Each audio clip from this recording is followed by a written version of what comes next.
सखी सब जाली नाई हरवारो वैली गौरा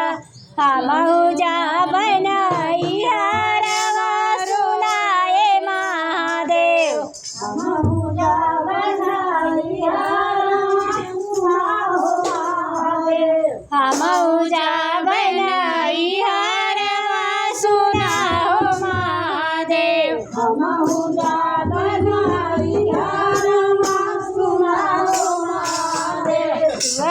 हमरे नैहरवा महादेव महलया ठरिया रे घरमा महादेव टूटई झोपड़िया रे घरमा महादेव टूटई मड़ैया बिना बोलावले गौरा जाया नाही हरवाया दरवा नाही होई कोई हो नाही हरवाया दरवा नाही होई कोई हो नाही हरवाया दरवा नाही होई कोई हो नाही हरवाया दरवा नाही होई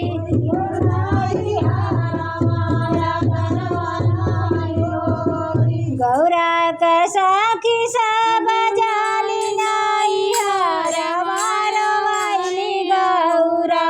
हमहु जा बनाई हरवा सुनाओ महादेव हमहु जा बनाई हरवा सुनाओ महादेव हमहु जा बनाई हरवा सुनाओ महादेव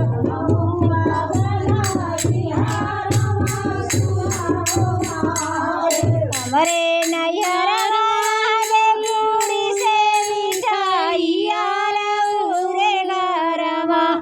महादेव भागिया धतूरवा रे घरमा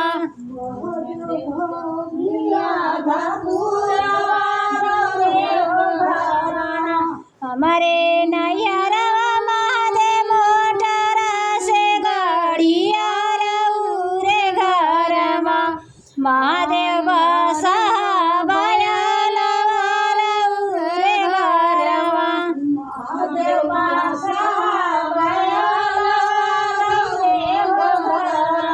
बिना बोलावले गौरा जाबु नाही हरवाया दरवा नाही होई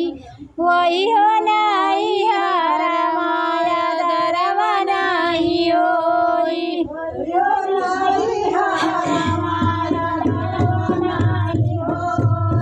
गौरा सखी सब जाली नाई हरवारो वैली गौरा हमहु जा बनाई हरवा सुनाओ महादेव हमहु जा बनाई हरवा सुनाओ महादेव सहरे ही घर महादेव टूटही तकियावा हमारे घरमा महादेव महलया ठरिया हमारे घरवा महादेव टूटही मड़ैया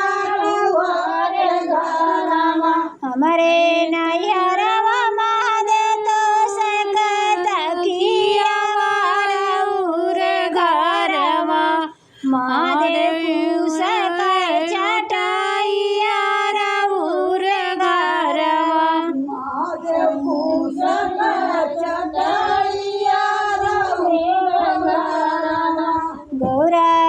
सखी सब जाली नाई हरवारो वैली गौरा हमहु जा